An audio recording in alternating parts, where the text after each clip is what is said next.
Good Friday, everyone. Looking at our weather map for today, we see an active weather pattern for the eastern U.S. and especially here in the southeast. We have a stationary front that'll be slipping just to our south as we go into the overnight hours, and that will be creating a dividing line between a rain-snow mix and rain across the Tennessee area. So the mixed line will be right along the Tennessee-Kentucky border, of course.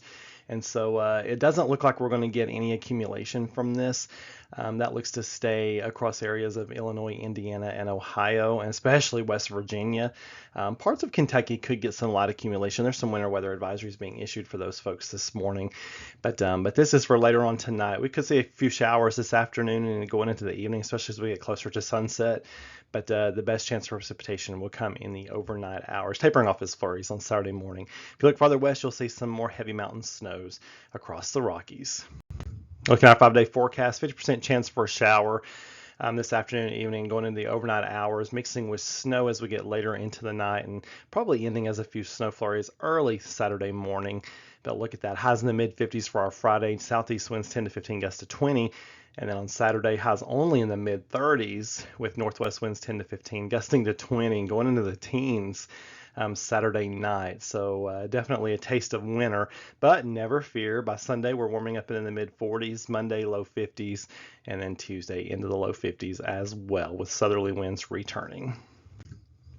So your winter weather threat level for Friday night and Saturday morning still low. Might get some accumulation on some grassy areas as much as a dusting, but that's looking kind of doubtful even at this point. Really need to go north of the Kentucky border, it looks like, to get some accumulation. If anything changes, I'll be sure and let you know. On this day in 1928, people walking through the old Albertstown Cemetery in the 3rd District of Fentress County, viewing the havoc wrought by a recent storm, were horrified to see a pair of children's shoes embedded in the roots of a pine tree that had been uprooted by the storm. An investigation showed the shoes belonged to a child of Dan Richards, buried near the pine tree some 40 years before. No trace of a casket or any other apparel was found except the shoes, which seemed to be well preserved. So file that under a very bizarre on this day.